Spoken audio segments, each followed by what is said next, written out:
KFI AM 640. It's later with Mo Kelly. We're live on YouTube, Instagram, and the iHeartRadio app and Facebook. Just want to let you know we are monitoring the multiple fires, which are growing in many cases around Southern California. Specifically, we're looking at the Juniper fire, which started around 11:30 a.m.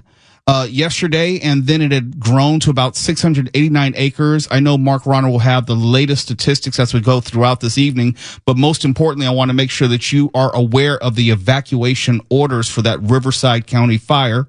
RVC-1059, north of Rocky Hills, west of Forest Road, east of El Nido Road, and south of Orange Avenue. Those are lawful orders to evacuate immediately. There are also some evacuation warnings.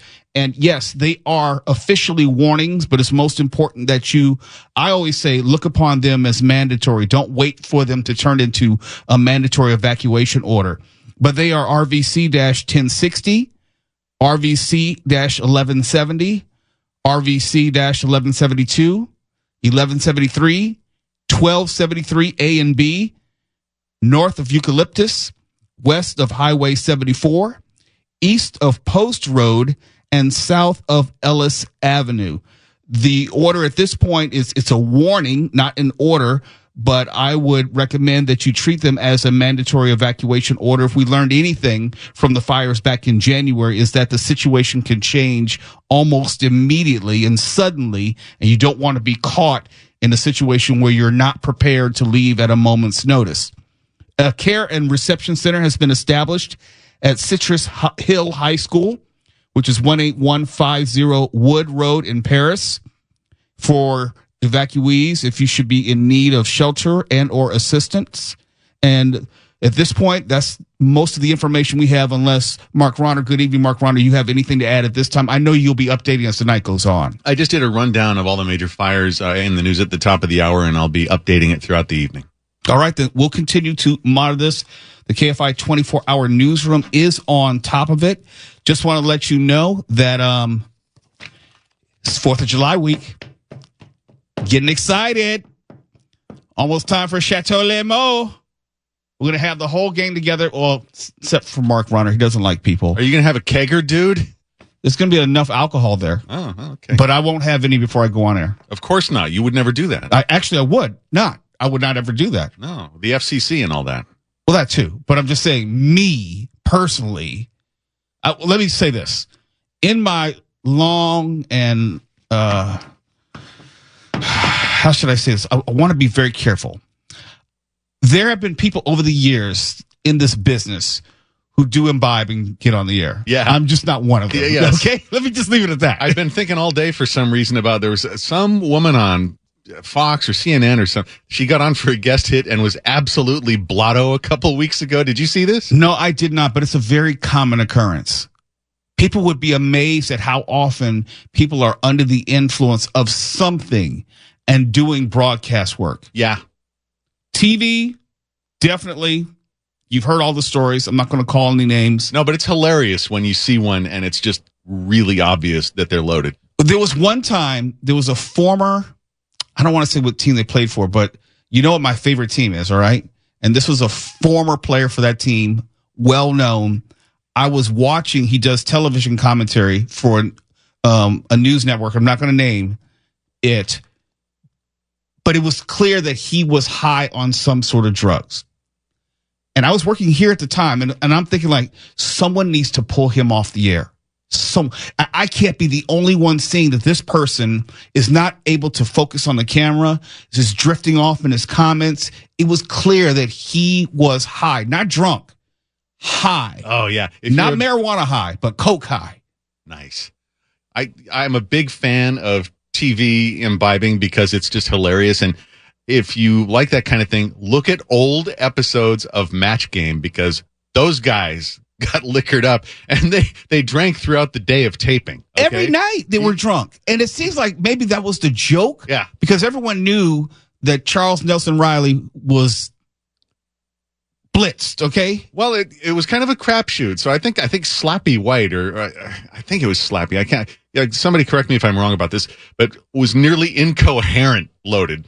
And, Dawson got belligerent now and then. I just love that stuff. It's hilarious. I'm trying to think who else was it. Fanny Flagg. She was on there sometimes. I'm trying to think who else was who am I missing from that match game? I don't remember seeing Gene Rayburn drunk. No, he wanted to run a tight ship, but it always got out of his control. Brett Summers, she was just kind of mean all the time. I don't know if she had to be drunk to be mean. I know. Did Paul Lynde do Match Game? Or was it just Hollywood Squares? Mostly Squares. Yeah, I never saw him on Match Game. Okay. After a point, they all run together as far as. But did you see they're doing an updated Match Game? It's coming out in a few months. I thought Alec Baldwin had done one. No. Another one. I have to look it up real quick. But yeah, a new version of Match Game. Oh, nobody called me to host it. Thanks. July 23rd. next month. Who's going to be the host? Martin Short will be the new host. Oh, he's funny. That should be fun. Replacing Alec Baldwin. Yeah. Okay. And yeah, celebrity panelists. I hope they do it in the spirit of Gene Rayburn. It's nice that they're bringing all of these game shows back, but it has to be done in the original spirit or it's not going to feel the same. It's not going to mean anything. And if you're not old enough to remember, especially in the 1970s, game shows were our reality television. It was the live, unscripted, Richard Dawson kissing everybody. A lot of strange things were happening back then. Oh, yeah. Gene always made a point of putting his hand around the waist and on the hip of whatever hot female contestant was playing. I always say go back and watch these old episodes because you can see how much the world has changed. The things that were going on that would just not go on today. Even Gene Rayburn's microphone, I don't think would be allowed today. It was sort of implicitly dirty. Wasn't it? Because why would you need one that long? You explain that. You wouldn't, but the whole shape of the microphone just seemed strange. The technology was such you didn't need a 2-foot long microphone. It was distracting. You don't bring out a microphone that long if you don't want people to notice it. But okay? wasn't Bob Barker's he had a big mic too, didn't he? Hey. That's his business. Why you gotta get personal? I miss Bob. Everybody loved Bob. Other stuff we're going to be talking about tonight. And speaking of locker room talk, wink, wink, I got a message from someone. And if you want to reach out to the show later with mokelly@gmail.com from a listener, I should say a former listener now. She said she's sworn us off. Her name is Joanne. And I told her to listen tonight because my final thought is going to be about her and her email. But Joanne has taken issue with us in our locker room talk. She finds it disgusting, and she's particularly mad at Twala as something that he said and got everything else wrong as far as what she thought that we said. Absolutely all of it. But she did say something which was important. She was commenting about my view on immigration and illegal immigration. And I'm going to use that as a jumping off point for my final remarks tonight. Yes, there's plenty going on with the raids and also the cancellation of 4th of July celebrations. So I definitely want to touch upon that before the end of the hour. There's so much to discuss. Let's get to it. It's later with Mo Kelly, KFI AM 640. We're live everywhere in the iHeartRadio app and YouTube and Facebook. And are we doing Instagram tonight, Carnisha? Okay, we're doing Instagram as well. You're listening to Later with Mo Kelly on demand from KFI AM 640. Oh, Later with Mo Kelly on KFI AM 640. Live everywhere on YouTube, Instagram, Facebook, and the iHeartRadio app. And let me just say up front, you couldn't pay me to travel this week/weekend. When I saw on the calendar that the 4th of July was going to be on a Friday, I'm thinking I don't know if it could be any better for a 4th of July party. And I don't know if it could be any worse for travel this weekend. And yeah, I know you want to see your mother. You want to see your friends. You want to go on a summer vacation. But this is the weekend that you shouldn't be choosing. More than 18.5 million people are expected to fly this week. You couldn't pay me to be a part of this madness. And that's saying nothing of real ID. I don't know if everyone's even gotten their real ID yet. Stephen, you got your real ID, right? Sure do. Okay, Mark, I think he does not. No, I think I do. Doesn't it have the little bear in That's the the corner bear. or something? Yeah, okay. I'm pretty sure I have it. All right. I've had mine since COVID. That's how far ahead of the game I was. But here's the thing. Only 94% of people have it from estimates so far of people traveling across the country. So not everyone has it, and everyone who does not have it, they expect to be really locking down on this. And if you don't have your Real ID, it could really mess up your plans. Now, of course, if you don't have Real ID, if you should have some other acceptable form of ID like your passport or passport card, you should be fine. But nearly 3.1 million travelers were screened a Sunday week ago on June 22nd. In other words, this is just a ramp up as we get closer and closer to the 4th of July. So you're going to have to plan in advance. It's going to be busy. It's going to be a real drag as far as standing in those lines. I always say, get there 2-3 hours in advance. And I, most people laugh at me because when I'm flying, if my flight is at 2:00 and I only live 10 minutes from LAX, I will be at the airport 2 hours in advance. Because don't you shake your head at me, Mark Ronner. No, it's just such a nightmare. I would do anything to avoid flying now. I'm actually not mocking you for once. For once. Yeah. For once. Every other time, I should assume you're mocking No, me. it's just a hellscape. Flying didn't used to be this awful. It's awful in the sense of it's stressful. Like, I'm not a nervous flyer, but I don't like to fly, so I'm already not in a good place. And then I have to get to the airport 2 hours in advance and all the preparation just to make sure that I have everything so I can walk out the door and get to the airport in adequate time. And then you have to go through the screening. You have to go through security. And that's assuming, like, I have, what's it called? Not clear, but the TSA pre-check. TSA pre-check, but it's not always open. It's not always available. So you might have to just go through the general line, and that could easily take 30 to 45 minutes, depending on how many lines they have open.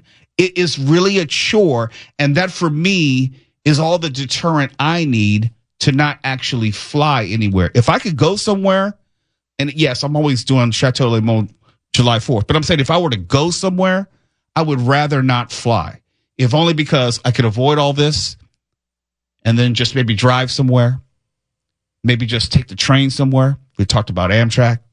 That's the way to travel, in a relaxed fashion. I didn't know that it wasn't always available, the pre-check. It isn't for some reason. That's weird. And especially the time of day. If you should go like towards a red eye time, there may not be a TSA pre-check open. I don't know why that is, because you pay good money for it. Yeah. But it's not always open. Odd. It's more than odd. It's a pain in the ass, because if I'm getting there, let's say under 2 hours or within 2 hours before the flight, and there is no TSA pre-check, that can really, make things a little bit tighter than I want. I've never missed a flight. I can say this. I've never missed a flight as of yet, but I don't want to be in a situation where I have to rush. I don't want to have to be in a situation. And I'm one of those people who tries to fly with as little baggage as possible. I travel light, because if I can fit it all in a backpack and some other carry-on, that's the way I'm traveling. And the only time I don't travel that way is if I'm going on a vacation, going on a cruise or something. I can't fit it all in my backpack. You learn the hard way. Never, ever travel with more than you can carry comfortably for a whole day. Not only that, here's my thing. If I'm traveling, let's say for a week or so, I intentionally always take clothes that I'm not intending to bring back with me. What do you mean? You just set them on fire before you get on the plane? No, you just throw them away. You're making room for whatever you buy. What, are you the jackal now? What is this? That's weird. You've never done that? No. Why would Oh, you throw please. Okay, I cannot be the only one. Let's say you're going on a cruise for a week, okay, and you're packing like a week's worth of clothes, but you want to be as economical and space conscious as possible. I will use old clothes that I haven't worn in a long time or I don't plan to wear again. I'll wear it and then I'll just throw it away, because I'm not planning to put it back, especially dirty clothes, in a suitcase, and it's taking up room if I'm trying to buy souvenirs. Well, between that and the TSA pre-check, aren't you the player? I'm being serious. No one else has thought of doing that? That's Well- insane. The ghost of my grandparents would haunt me if they saw me throwing away perfectly good clothes just to make it easier to Wait, get on wait. a plane. You're telling me you don't have clothes that you almost never wear just sitting in your closet forever? I might.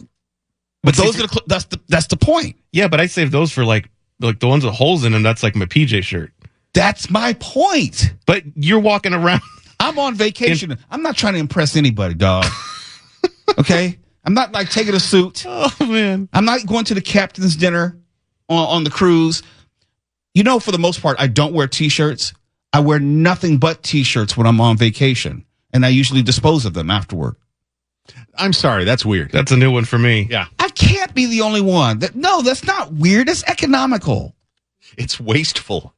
How is it wasteful if it's something that I'm not going to be using anymore? I think it's the act of you throwing the clothes away. Now, if you said you were bringing it to like a Goodwill or something, donating, maybe I've done cool, that. but you No, I've just done throwing that it as away. well. Yes.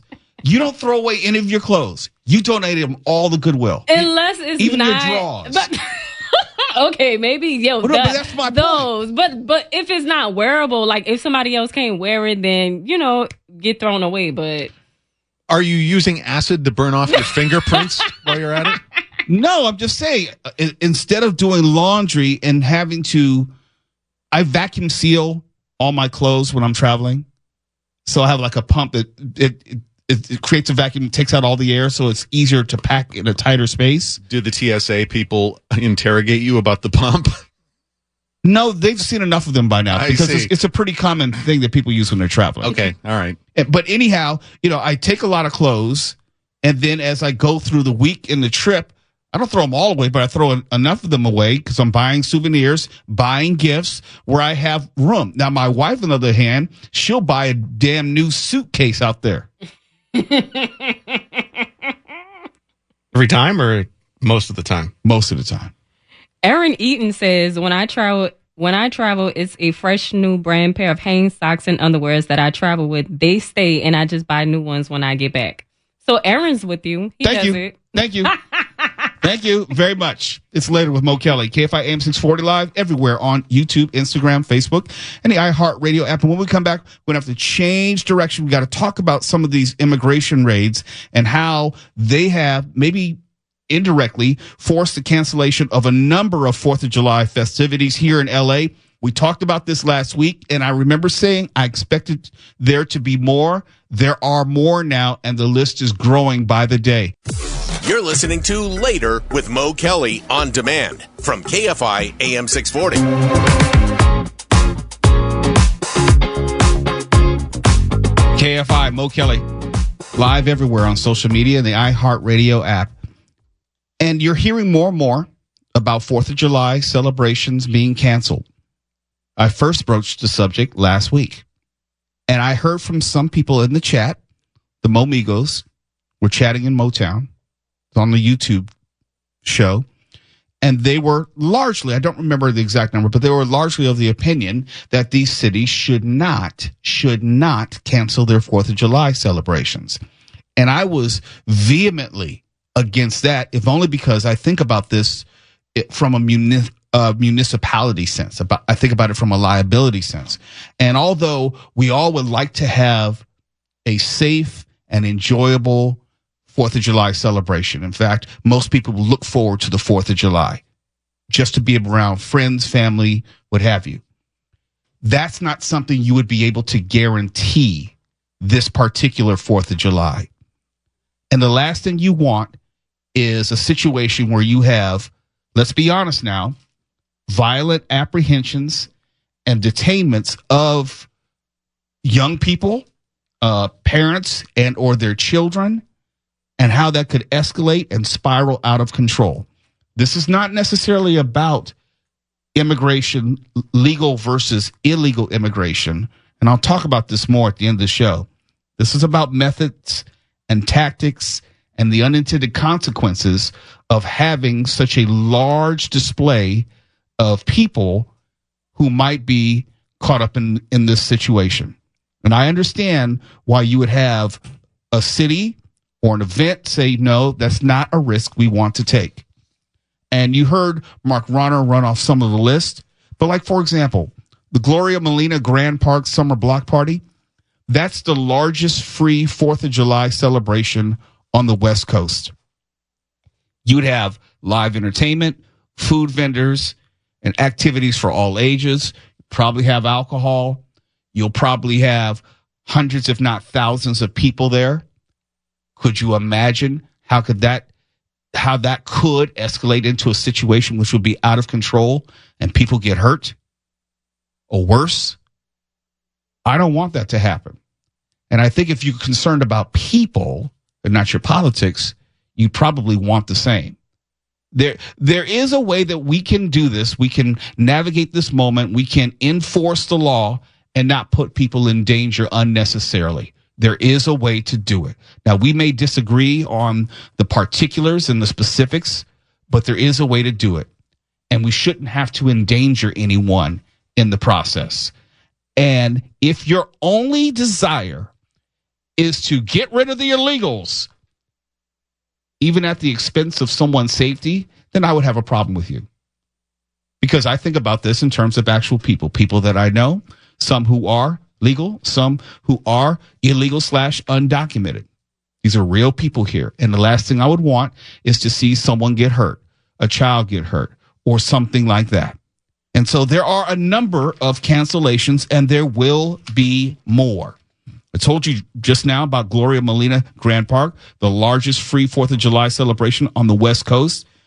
East LA Rockin' 4th of July, that's the County of LA's Department of Parks and Recreation event. That's canceled. Summer movies and concerts in Rowland Heights, that series has been postponed. Palm Park in Whittier, the 4th of July Freedom Walk has been canceled. There will be a fireworks show still to be held that evening at York Field. We told you about Cudahy last week in Bell Gardens and Huntington Park.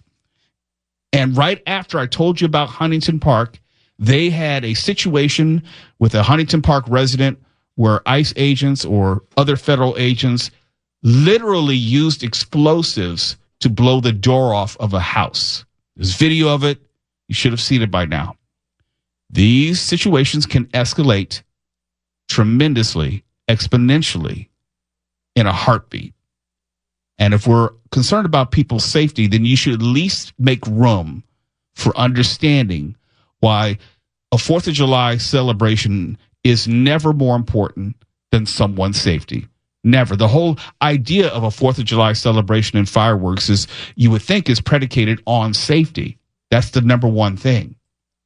Now, it's going to be a little bit different this year. You may not have these huge gatherings of people, depending on which city you're in. And here's something else, and I'm jumping around, but this is something which is actually pretty important to me. If it's not your city, why do you care? If you don't live in Bell Gardens, why do you care? If you don't live in Cudahy, why should you care? If you weren't planning to go down to the Gloria Molina Grand Park downtown and hang out, why do you care? Because I do hear from a lot of folks on this issue, and they're very, very spirited. Let me put it that way. They're very, very emotional about this issue and how we should handle illegal immigration and how these cities should not cancel their 4th of July celebrations. Usually phrases like it's un-American or, stuff like that. But you weren't going to be there. So I question your motives. I wonder what's most important to you. I would not want anything to happen to anyone. It's not about being detained. I'm talking about being safe. ICE is going to do what ICE is going to do.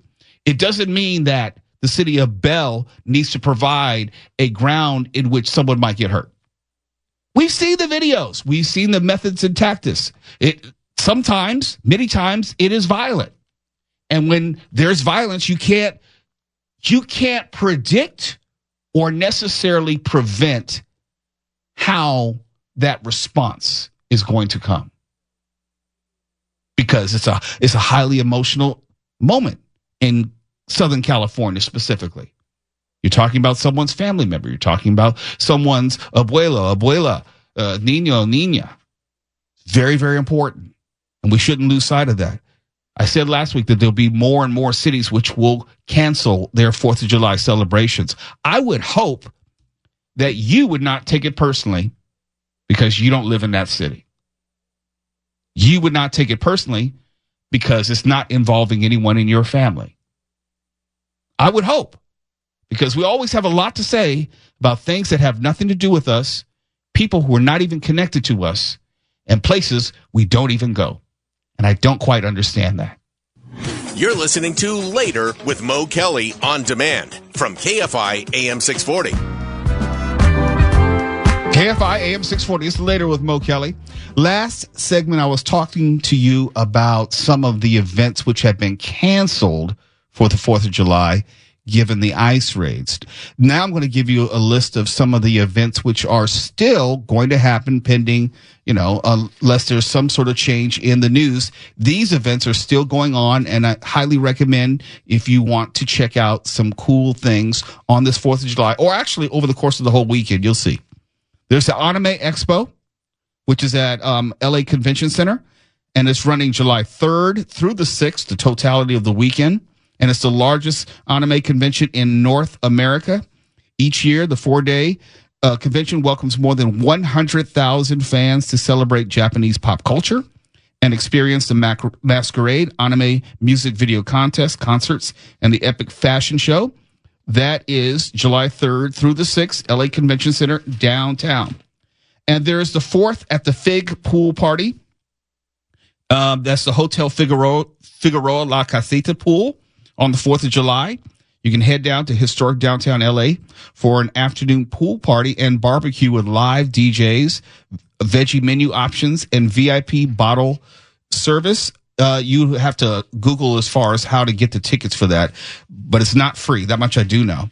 And staying in the downtown LA area, you can always go to the Dodgers game. The Dodgers will be facing off against the Astros, and that's the whole weekend, the 4th through the 6th.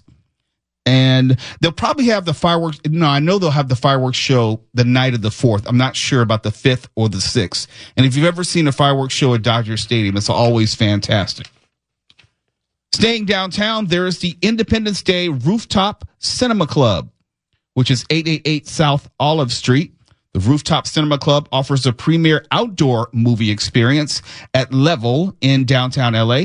On the 4th, the Rooftop Cinema Club presents a screening of, wait for it, Independence Day, starring Will Smith, Jeff Goldblum.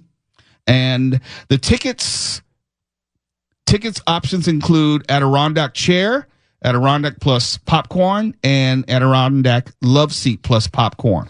So it's probably not free. And there's also Earth, Wind, and Fire at the Hollywood Bowl. If you've never seen them live, definitely you have to see Earth, Wind, and Fire once live before you leave this earth. They'll be performing the 2nd through the 4th, so that's Wednesday through Friday. And they're Rock and Roll Hall of Famers, of course. You know all of their music, Grammy Award winners, and they're going to be performing over 3 nights. They'll be accompanied by Thomas Wilkins and the LA Philharmonic. Tickets are now on sale. Kids 12 and under are half price. And last week we talked about Jaws and its 50th anniversary. They do have Jaws in concert at the Hollywood Bowl on July 5th, which is Saturday. And the Hollywood Bowl presents an unforgettable film with live orchestra experience featuring the original summer movie blockbuster Jaws. It's going to be conducted by David Newman, and the LA Philharmonic will perform John Williams' Oscar-winning score in sync with one of the greatest motion pictures of all time. And it's always fascinated me how they managed to play a music score in sync with the movie. I kind of know some of the technology behind it, but it still fascinates me. Have you ever seen one of those live, Mark? One of the best things I've ever gone to was a John Carpenter show where he played music from his films with the footage playing in the background. Right. It wasn't the continuous movie all in one sitting, but it was magnificent. It's always a cool thing. Maybe just because I'm a music nerd, those things always just fascinate me. There's Top Gun and La La Land at Hollywood Forever. That's going to be on July 4th and July 5th. One of the LA's most popular outdoor movie series, Cinespia. Let's go with Cinespia. It sounds like a sinus infection. They're presenting 2 blockbusters at the landmark Hollywood Forever Cemetery. Top Gun on Friday the 4th and La La Land on Saturday. Doors open at 7:15. I wouldn't have put those 2 movies together, though. Cemetery is a great setting, and I wish somebody would play Night of the Living Dead. Yeah, it would make sense for that. The setting doesn't unnerve me because if you went to Georgetown, it's a Catholic university, but they have a cemetery on campus. So you get used to doing all of your activities in and around a cemetery. That's where they bury all the priests and everything. Oh, yeah, you could program some great stuff like Phantasm, of course. That would be good. Yeah. Children of the Corn, something like that. Yeah, the whole Children of the Corn series. Anyhow, it's Top Gun on Friday, the 4th, La La Land on Saturday. Doors open at 7:15. Movie is at 9 p.m. and fireworks post-screening. It doesn't say whether they'll have fireworks both nights. Guests are invited to bring their own picnic, including beer and wine. Pee-wee's Big Adventure, presented by Vidiots on 4th of July. And it's the first feature film directed by Tim Burton and scored by Danny Elfman. Pee-wee's Big Adventure continues to delight new generations of fans. And Vidiots is 4884 Eagle Rock Boulevard in L.A. And you can get more information on their website. I would like to do some of these things, but I'll be too busy at Chateau Les Mots. We got to go to Vidiots sometime. They have a nice little screening room. Oh, they do? Yeah. Okay. All right. There's City Cruises premier brunch cruise taking place in Marina del Rey from 11 a.m. to 1 p.m. on the 4th of July. Premier brunch cruise offers views of LA's spectacular beaches, Burton W. Chase Park, and delightful sea life. The brunch buffet features a selection of early risers, breakfast pastries, breakfast meats and potatoes, French toast, bake, scrambled eggs, and late risers with hand-carved tri-tip, citrus herb roasted salmon, salads. I don't know. Who wants to eat a salad on the 4th of July? It's just un-American. Roasted summer vegetables and the signature dessert station. The buffet includes free-flowing champagne, mimosas, and sparkling cider, and unlimited coffee, hot tea, iced tea, and water. And there's Mr. and Mrs. Muscle Beach, obviously on Venice Beach. It's Oceanfront Walk, and world-famous Muscle Beach in Venice hosts its annual bodybuilding and figure competition every 4th of July. Prejudging begins at 10 a.m. and the finals take place at 1 p.m. at the Venice Beach Recreation Center. Competition is open to all amateur athletes with a $150 entry fee. Damn. But the prize has to be good. Admission is free to the public. I hope so. $150 just to flex and pose? Let's do one more. Queen Mary. Celebrate the 4th of July aboard the legendary Queen Mary with a unique family-friendly experience that spans the entire ship. Taking place on every deck from 3 to 10 p.m., the festivities include themed parties throughout the decades, from an old-time fair to a roaring 20s Gatsby garden party, 50s sock hop, 60s beach bash, groovy 70s disco, and 2000s hip-hop party with graffiti station. Now, that sounds like a lot of fun, but I just don't want to dress up. Because it seems like you probably have to dress up, and I don't want to do all that. Yeah. The fireworks show over the water is probably fantastic as well. And one more. Star Spangled Night, Six Flags Magic Mountain. This will be July 4th and July 5th. And they're going to present a spectacular fireworks display synced to patriotic music that the whole family will enjoy. The park recommends Full Throttle Plaza, Vault Plaza, and DC Universe as the best viewing areas. And there you have some of the events as of this moment, which have not been postponed or canceled for the 4th of July. But we're going to be hanging out at Chateau Les Mots, except for Mark because he's antisocial, except for Stefan because he's an American and doesn't believe in the 4th of July. But I believe Daniel's going to be there, and I believe Carnisha's going to be there, and some other folks. I'm going to try to swing by because I'm going to be doing Uber. So, I thought you were stuck here. No. When I found out 4th of July is on a Friday, that's some money to be made. So I wouldn't mind coming by. Well, yeah. You're obviously invited, but if you're doing Uber, you're probably doing that well into the night. Oh, yeah. That's what I'm saying. I can come by in the middle of the day, maybe try to catch the Bake Off. I really want to see that in person. We had a couple of people ask in the YouTube chat when the Bake Off is going to be and whether it's going to be live streamed. Yes, it's going to be live streamed, most definitely. And it should be, don't hold me to this because all this is fluid, around 6 p.m. It's always before the live show. So you get to see everyone's dish and everyone's presentation, where it's not just, cooking a great cake. You have to sell it. You have to present it. You have to make us all want to eat it. You have to convince us that it's the best thing there. Maybe Foosh could bring me a plate. Why would he do something like that? He's driving for Uber. Drive from your place to KFI. Well, then why don't you book him to pick you up or something? Why is he going to drive out of the way? Because he's allegedly a friend, and friends don't charge for such acts of kindness. Allegedly, as in unproven. Wait, Mark, so you're really not coming? Well, who's going to do the news from here? I don't know, Heather. Someone's got to do it. I'm led to believe. Well, whatever. We'll talk off air. Mark, I do have to warn you. There will be people there. Oh God. Well, when you play the people card, I don't know. A lot of people. Come on, Carnicia's bringing ooey gooey sticky. I want to try that. Kabooey cake. Kabuji cake. Oh, ooey gooey cake. Just ooey gooey cake. Okay, so just ooey gooey cake. It sounds like fun. I would love to be there. You are welcome, because last year you were moaning and complaining about not being invited. I've never seen the palace. How come I don't get Why didn't you invite me? You were invited. Not that I would have shown up. It's a spot on impersonation. I've never, yeah, that sounds exactly like me. I've never taken the tour of Mo's villa. It's a chateau. Get it right. KFI AM 640 live everywhere in the iHeartRadio app. KFI and KOST HD2, Los Angeles, Orange County. More stimulating talk.